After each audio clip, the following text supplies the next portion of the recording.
You are listening to The Briefing, first broadcast on the 27th of November 2024 on Monocle Radio.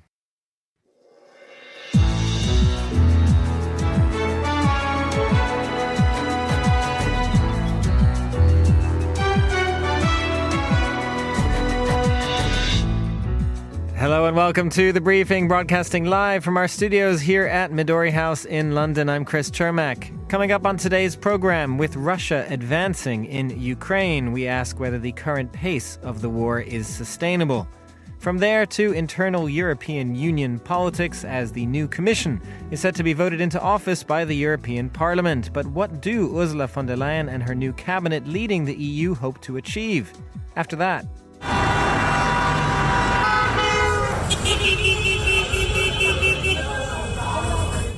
Lebanon celebrates a ceasefire with Israel, but how much does this actually de-escalate tensions in the region? We'll also explore a new United Nations report on press freedoms in Afghanistan, and finally, why Japan is taxing tourists for the use of its beautiful hot springs. All that right here on The Briefing with me, Chris Cermak.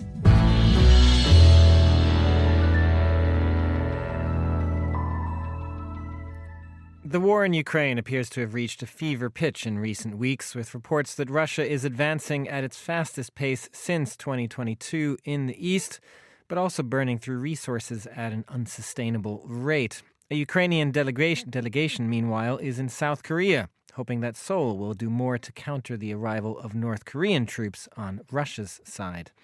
Well, joining me to unpack some of this here in studio is Stephen Dalziel, Russia analyst and Monocle Radio regular. Good afternoon, Stephen. Good afternoon, Chris. So, there's only so much time we have, but in somewhat brief, how would you sum up the state of the war currently? From the Ukrainian point of view, worrying, because as you mentioned in the lead-in, Russian forces have made some significant gains in eastern Ukraine. And also a tactic, it seems, of the Ukrainians when they invaded the Kursk region of Russia back in August was that they hoped that would deflect some of those Russian troops. That hasn't happened. So Russia is still pushing on into Ukrainian territory, and they're using other forces, and indeed now North Korean forces, to try and push the Ukrainians back out of the Kursk region. And it's estimated that about 40% of the territory which Ukraine initially took in the Kursk region has now been taken back by Russia. So Russia does appear to be making gains on both fronts. So that's the bad news on Ukraine's side, that Russia's making gains. But the question is, to what extent is this sustainable? Or is it sort of a sign of, maybe not desperation from Russia, but a recognition that perhaps this is a final push before some kind of peace deal comes in with Donald Trump? Well, there is always the Trump factor, of course, and we all wait with perhaps bated breath to see what happens after the 20th of January when he takes over as president. But I think more significant for the Russians, there are two things. One's from a Russian point of view, a negative, one's a positive. The negative is that the war is clearly having a huge effect on the Russian economy. They have already approved a budget for the next 2 years which gives 41% of the budget to defence spending. Just to put it in context, the Americans pay 3.8% of their budget. One of the things that Trump's been banging on about for years is that every NATO country should pay at least 2% of its budget. So 41%, almost half the Russian budget, is going to the war. That is unsustainable in the long run. And indeed, in the last week or so, we've seen the ruble drop against the dollar to the level that it hasn't seen since the start of the war. Part of that is because there was one last bank, Gazprom Bank, which hadn't been sanctioned. The Americans have now sanctioned that after the Russian missile attack on Dnipro last week. And that means that Europeans now don't have a way of, those countries still getting some oil from Russia, they don't have a way of paying for it. So on the economic side, that's a negative. On the positive side for Russia, of course, are the North Korean troops that have arrived, and indeed the continual supply of weapons from North Korea. It's estimated that possibly 6 million artillery shells have been sent from North Korea in just over a year. They've sent some ballistic missiles, and of course Russia is also getting plenty of Iranian-made drones, the Shahid drones as they call them. So there are pluses and minuses from the Russian point of view, but it seems they're in a hurry. They want to get something. They want to hold that part of the Ukrainian territory as quickly as possible. Now, when you mentioned North Korea there is a Ukrainian delegation in South Korea as well at the moment. What do you expect Ukraine to be able to get out of South Korea? Was initially perhaps there was more of an expectation that South Korea would join this war in a more significant way because of North Korea joining the war effectively, but now it seems like that's been tempered down a bit. You're absolutely right. There are two sides to this. The one side says, well, the South Koreans are obviously they don't like the idea of North Korean troops gaining combat experience in the war in Ukraine, and there's also this idea. Well, if they could send advisors, they could send people who specialised in psychological warfare. Any prisoners of war they took of North Korea, that would provide some very useful intelligence for South Korea about the state of the North Korean army, about the state of North Korea. So that's one side. But on the other side, South Korea still has a reasonable relationship with Russia. There is still some cross-border trade going on. In the last year, it's been about $15 billion trade turnover both ways, not breaking sanctions. These are civilian goods. But so there's a fear for South Korea that it would lose that trade, but also that Russia would then step up the ante by providing North Korea with more weaponry of its own, ballistic missiles, submarines. And Russia, of course, even in this, plays that nuclear card. Well, we could send nuclear technology to North Korea, although we know North Korea has nuclear missiles. It was very interesting that recently that North Korea launched its largest and longest flying ballistic missile ever, and that is almost certain to have been done with Russian help. Well, and it's interesting the way you put that, I guess, from South Korea's perspective, because on the one hand, you're suggesting that South Korea is holding back because it has a relationship with Russia and almost listening to Russian threats about North Korea. But the relationship with North Korea and Russia is already incredibly solid. I mean, does it make sense for South Korea to act as if, there could be more that Russia will do if South Korea joins the war?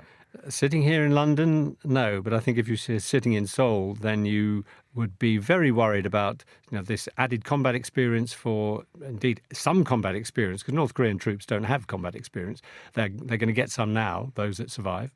And there's the possibility that up to 100,000 troops could be rotated. But I guess my point is that's already happening. So in that sense, why is South Korea on the sidelines as if Russia and North Korea are not cooperating? Yeah, no. Well, that's the question of possible Russian weaponry being sent to North Korea. Particularly in the longer term after the war. I mean, Russia really doesn't have a great deal of weaponry to spare to sell to or give to North Korea at the moment. But after the war, if particularly President Putin, if he's still in power, he's a man who bears grudges. And if he feels that he was let down by South Korea, then the chances are, even after the war has ended, and the South Koreans are well aware of this, he could send that weaponry and more military equipment, more military technology to North Korea. And that would worry South Korea in the long term. Just finally, Stephen, I mean, is there a version of this with Ukraine and Russia where both sides do actually in some form want peace in the new year? Ukraine certainly wants peace, but they also want their territory back. And a lot of voices in the West now are saying, well, they should sue for peace. And maybe if they give up those 4 territories plus Crimea and say, well, that's part of Russia. That I'd say to a British audience, well, that's a bit like saying, why shouldn't all those counties that we have along the south coast of England, why don't we just give them to France? It's as absurd as that. This is territory which was agreed by international conventions back in the 90s. This belongs to Ukraine. And if you give up territory to Russia, don't think, and the Ukrainians are very well aware of this, don't think that that's going to be it and that Russia will leave you alone. If Putin stays in power, if Russia has that territory, they will regroup and they will continue to be a threat, not just to Ukraine, but to the rest of Europe. Thanks very much, Stephen. That was the Russia analyst, Stephen Diao. And now here's Monocle's Tom Webb with the day's other news headlines. Thanks, Chris. China's Defense Minister Dong Yun has been placed under investigation as part of a wide-ranging anti-corruption probe into the People's Liberation Army. Dong is the third consecutive serving or former Chinese defense minister to be investigated for alleged corruption. The prosecutor of the International Criminal Court has said he would seek an arrest warrant for Myanmar's military leader Min Aung Hlaing for crimes against humanity. A panel of 3 judges will now decide if they agree there are reasonable grounds to believe General Min Aung Hlaing bears criminal responsibility over the alleged persecution of the Rohingya, a mainly Muslim minority. And the projected fertility rate of South Korea is set to rise in 2024, marking the first increase in nearly a decade. The country's total fertility rate, the average number of children a woman is expected to have in her lifetime, has been steadily declining since 2015. Those are the day's headlines. Back to you, Chris. Thanks very much, Tom. For the past few months, the incoming European Commission, to be led once again by Ursula von der Leyen, has been in a standoff with the European Parliament over some of the choices for its cabinet, notably the inclusion of a right-wing candidate from Italy and a socialist candidate from Spain. Today, those debates appear to have been resolved as the European Parliament is set to vote on the Commission's team and end the feud. Well, I'm joined now by Nina dos Santos, international broadcast correspondent and the former CNN Europe editor. Nina, are there any doubts about the result and the vote in the European Parliament today? Hi, Chris. Well, no, I don't think so. I think that this is more or less a fait accompli. We know that these 26 candidates were already more or less waved through in a backroom deal between the most powerful parties that dominate the European Union a few months ago. You'll remember that back in July, when Ursula von der Leyen herself was reconfirmed for a second term at the helm of the European Commission, it appeared as though that broad coalition of pro-European parties held.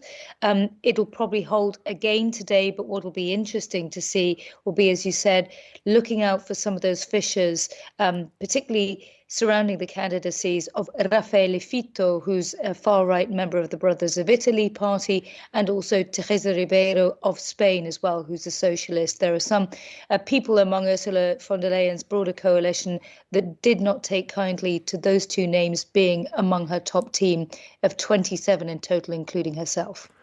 And to that point, Nina, when we look at the right-wing side of this, if you will, was that something that simply had to happen? I mean, it's understandable that there is controversy, but nonetheless, Italy is led by that party, the right-wing party. Therefore, it has some say in who its candidate is going to be. I mean, why was this, I guess, so hard?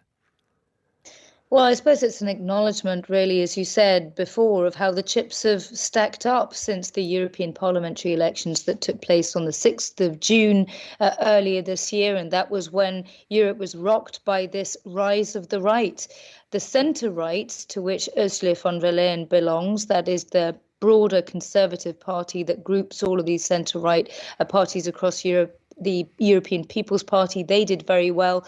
But essentially, the big challenge to them does come from their own side of the political spectrum, albeit further to the right on the more extreme fringes. And as you pointed out, there are a number of these countries inside the EU that now have far-right governments. One of them that is the most powerful, most stable at the moment, it seems, and also most successful is Giorgia Meloni's, of course, dominated by the Brothers of Italy. And they put forward Raffaele Fitto as a candidate. France had an issue with that. So it's basically France that was holding out against him.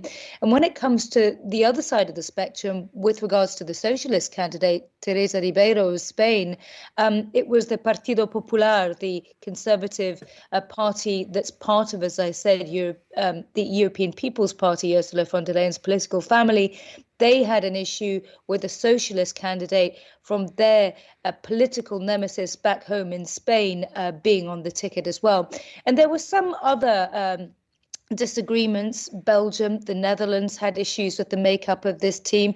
Also back in France, Marion Maréchal Le Pen, who is Marine Le Pen of the National Rally far-right party, her niece, she had an issue with Stéphane Séjourné, the candidate that Macron put forward with regards to France. So when it comes to Teresa Ribeiro, Stéphane Séjourné, some of these candidates, what we're seeing is domestic politics inside the EU between various parties, those differences playing out on a broader EU level. But I think it is likely that this cabinet or college of commissioners, to give it its proper name, will probably come through. It'll probably start to get to work on the 1st of December with a whole different set of priorities. It'll be very different to the one that Ursula von der Leyen presided over in her first term, and far more tacked towards the right wing rather than the left, as we've seen in years gone by. And just finally and quickly, Nina, to that point then, when Ursula von der Leyen gets her second term, I mean, as you say, it will differ very much. Will it be less powerful? I mean, do you expect her to really have the same kind of hold over the European Union, the Commission, the centres of power and influence that she had in her first term? Well, what a lot of people in Brussels have noted is that this makeup of the Council of Commissioners, College of Commissioners, forgive me, which is the official name of her sort of inner cabinet, if you like, has essentially allowed her to centralise power quite a bit. She's streamlined some of the job titles. She's also changed the focus of this next term of the European Commission, that all-important executive arm that drafts all the legislation, sets the agenda for the EU. It's going to be far more pro-Ukraine, pro-EU, a pro-competitiveness than before. Yes, there will still be a sort of nod to the green agenda that she essentially bet on big time in her first term. You remember she made her maiden speech talking about the Green New Deal. That hasn't been entirely watered down, but some of those policies are increasingly unpopular among the electorate because they're feeling the cost of living squeeze, and that is pushing them further and further to the right. One of the things that she's going to have to get to grips with very quickly is threats from the United States and an incoming Trump administration surrounding a potential trade war with big trading partners between the EU and the United States. He wants to impose tariffs of up to about 25% on goods and services coming from countries he is not favourable towards, and the EU is in the line of fire there. It's going to be quite difficult for any of these lawmakers to try and make the quality of life better and people more prosperous across a huge bloc like the EU if their biggest trading partner, the United States, isn't willing to play ball and is willing to punish the EU economically. The other big issue that she's going to have to get to grips with is security, because as we know, Donald Trump is not somebody who views NATO and EU members that don't pay their way on defence kindly.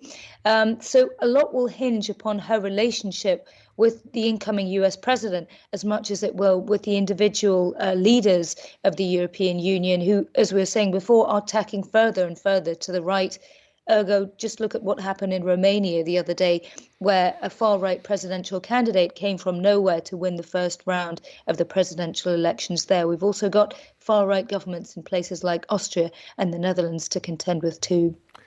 Nina dos Santos, international broadcaster, thank you very much for joining us. You're listening to The Briefing on Monocle Radio.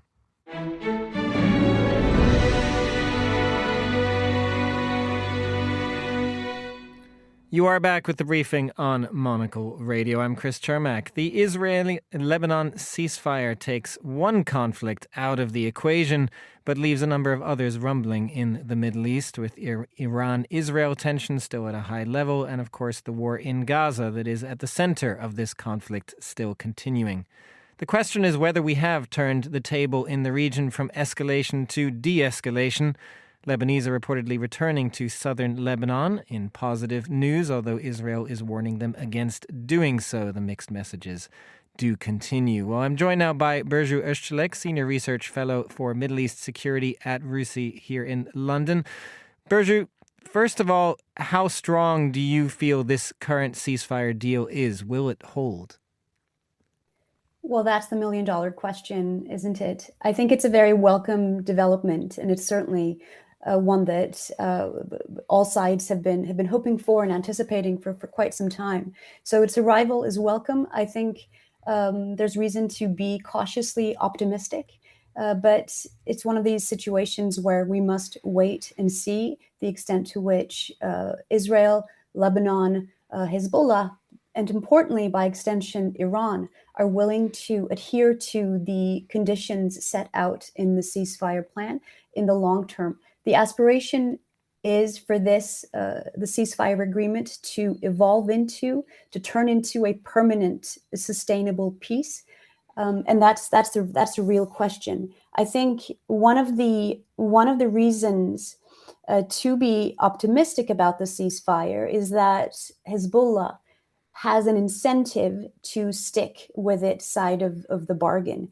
But at the same time, I think that very cause for optimism is what could potentially undermine the longer term possibility of peace, because this is seen, this window, as a window of opportunity for Hezbollah to potentially restock, to rearm, and to plot its comeback. But that is very much contingent on the possibility that Iran will be able to reanimate Hezbollah and to help it come back to what was the status quo, which seems unlikely after the very severe hit that Hezbollah has endured under the Israeli offensive against it in parts of Lebanon.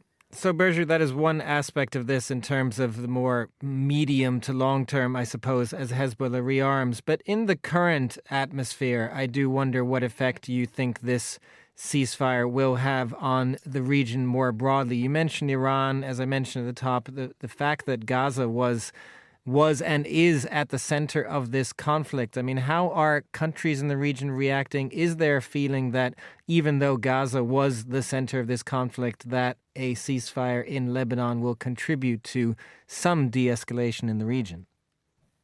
That is the hope. In many ways, achieving a ceasefire in Lebanon was a far sort of easier task than what lies ahead for Gaza.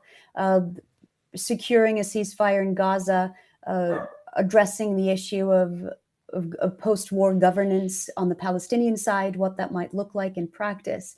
I think these are far more far-reaching challenges. But in the short term, I would say that regional states in the neighborhood are feeling good about the announcement of the ceasefire. We've seen civilians, particularly in southern Lebanon, returning to their homes, some in a celebratory manner on behalf of Hezbollah. They've achieved the sense among some Lebanese returning to the area is that their ability to do so was thanks to Hezbollah's victory over Israel. So we're very much in this sort of liminal moment where all sides are taking credit and arguing that the ceasefire is thanks to their achievements, to their war gains, and will lead to an advantage.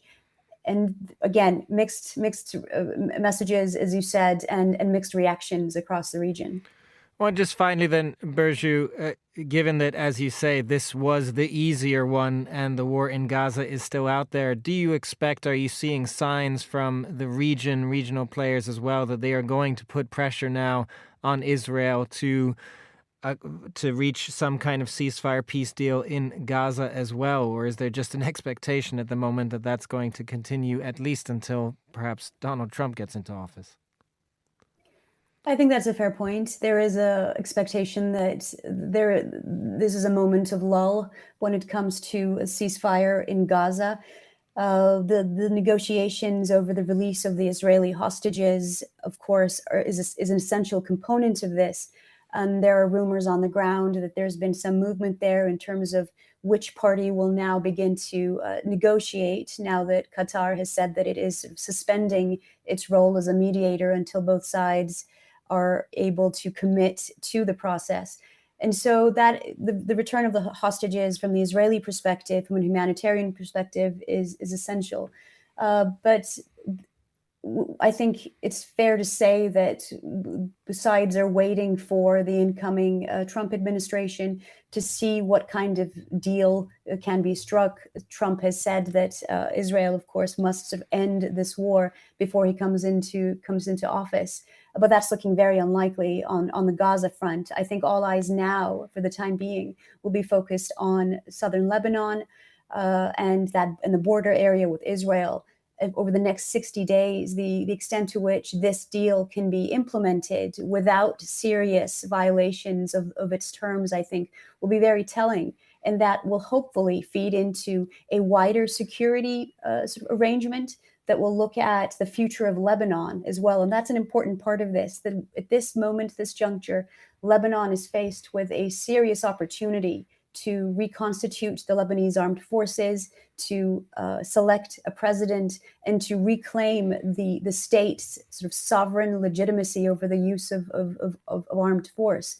And this means to finally demilitarize Hezbollah and to implement the UN Security Council Resolution 1701 and other agreements that are already in place. But the big question is, can Lebanon do this? And it certainly needs international support in doing so, particularly for the Lebanese armed forces that will have to move into southern Lebanon now as Hezbollah retreats up north of the Litani River. Berger Öztürk of RUSI, thank you very much for joining us. You're listening to The Briefing on Monocle Radio.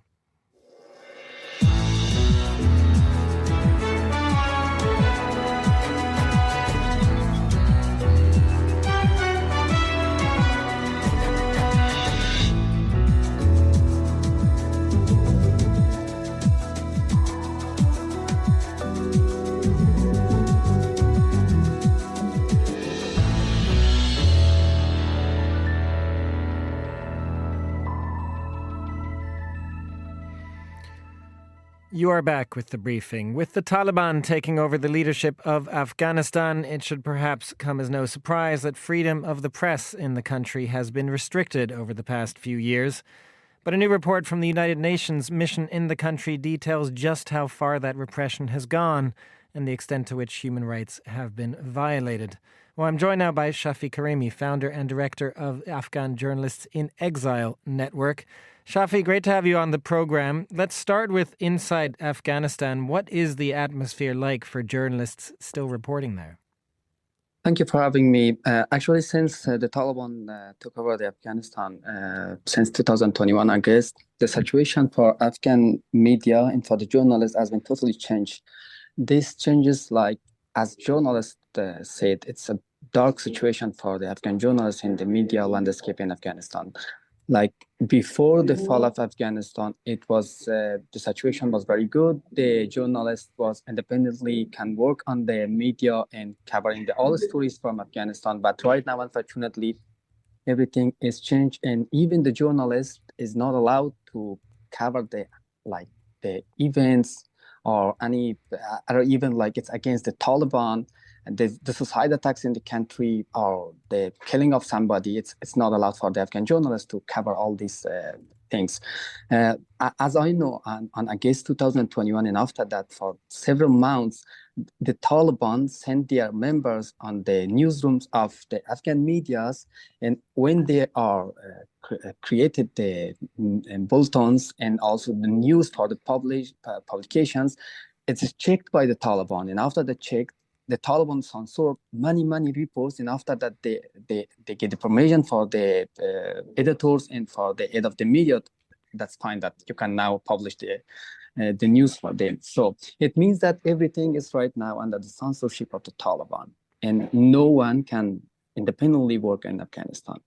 And also in the report of UN is mentioned about the arresting of the journalists. Yes, it's right. And a part of this report, it's not mentioned that the Taliban in some province of Afghanistan, they have their own personal and private prisons. So it means that in some province of Afghanistan, the journalists, when they are working on a report or publishing a report against the Taliban or some other things, the Taliban arrested some journalists in some province that I'm not going to mention the names because of the security, you know about it, but they are arrested by the Taliban, and the Taliban keep them for several days in their personal prisons.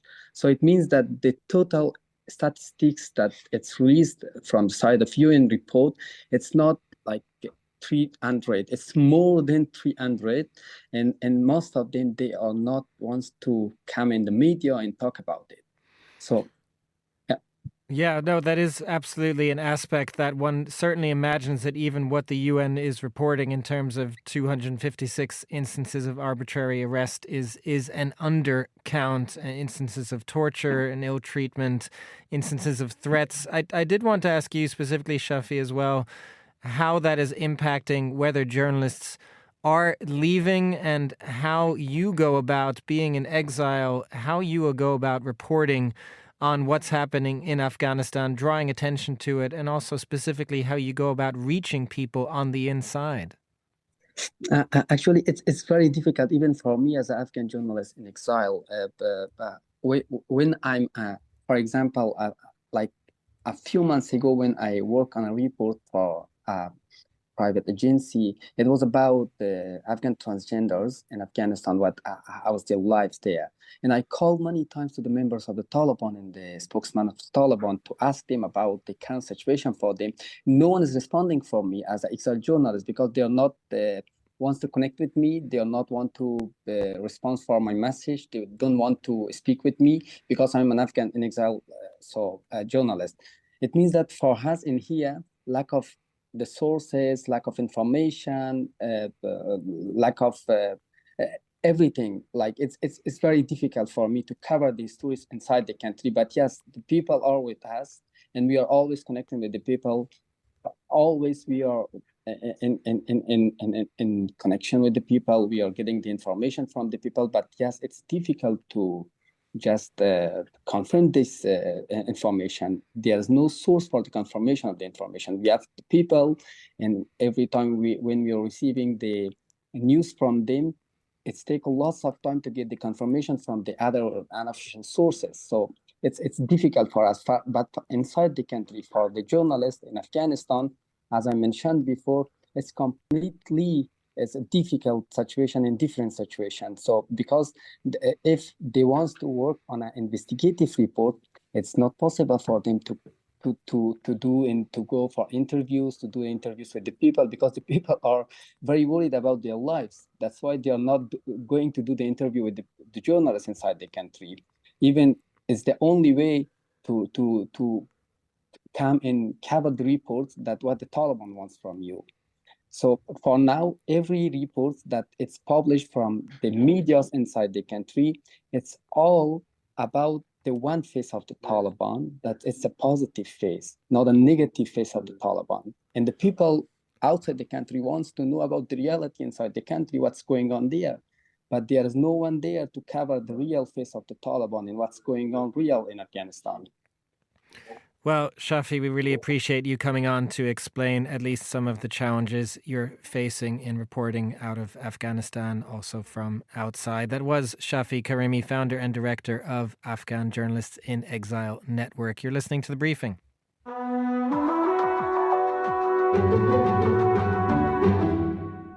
This is The Briefing, and to Japan now, which is the latest country worried more about too many tourists than too few. A number of cities are raising the tax on visitors to hot springs, specifically. Monocle's Tokyo Bureau Chief Fiona Wilson joins us now. And Fiona, let's just make us jealous, first of all. What are these hot springs like?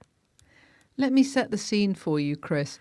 There are hot springs all over Japan. It's the upside of being an area that's very lively geologically. Now, the downside is obviously you're getting earthquakes.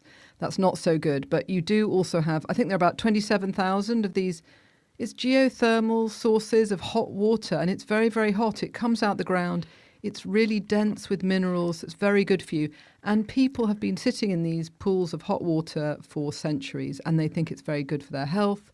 And it's a very popular thing to do at the weekend for Japanese. They love to go away for one night to a beautiful Japanese inn, sit in this hot water, take in the natural surroundings, occasionally the odd monkey, and you know, feel completely revived the next day. So I'm not surprised that all these millions of visitors who are coming to Japan also want to do it.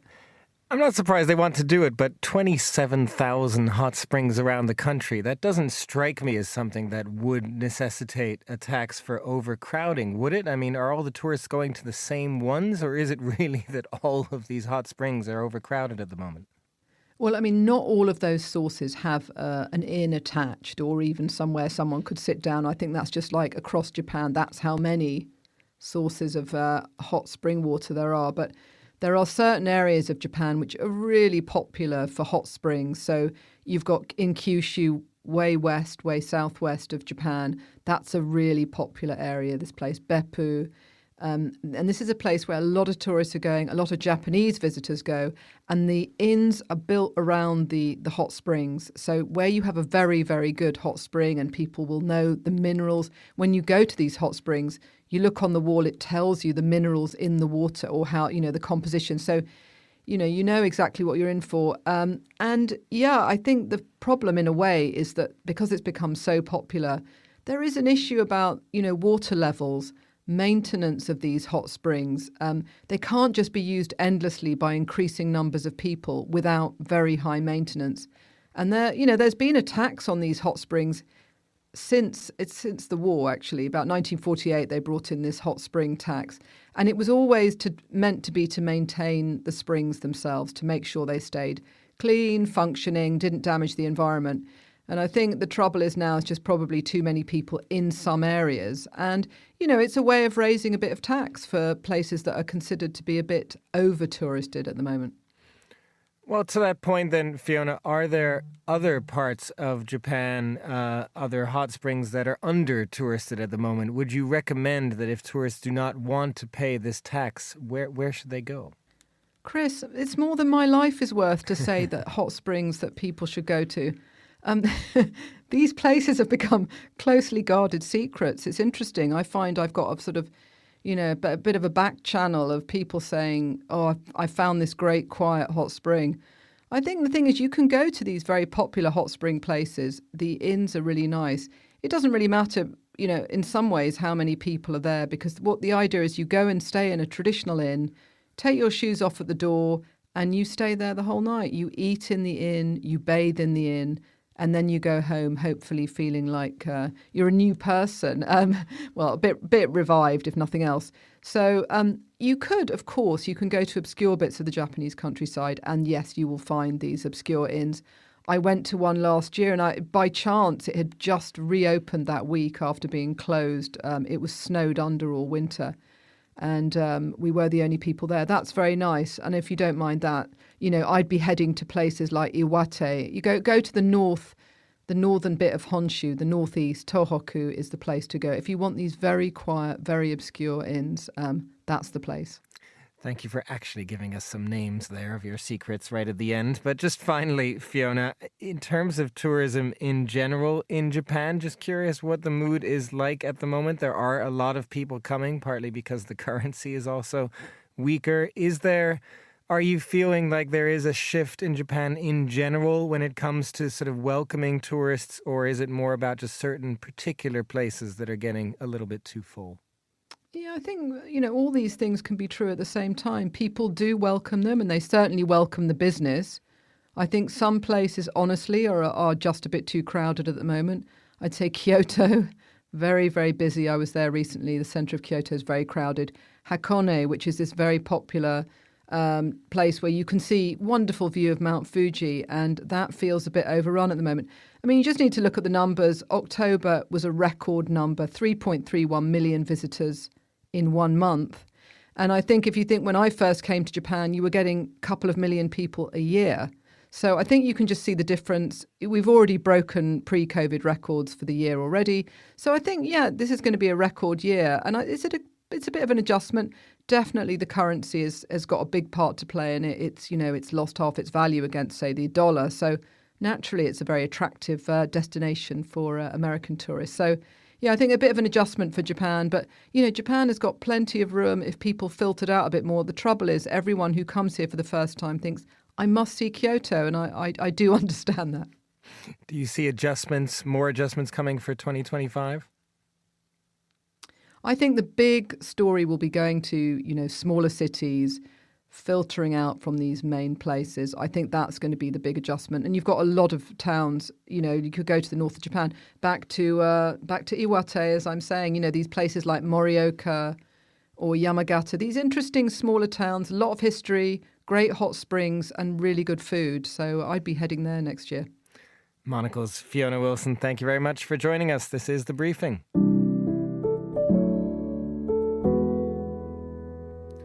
And And that's all for this edition of The Briefing here on Monocle Radio. It was produced by Hassan Anderson. Our researcher was Maisie Ringer, and our studio manager was Flynn Simons. The Briefing is back tomorrow at the same time. I'm Chris Cermak. Goodbye, and thanks for listening.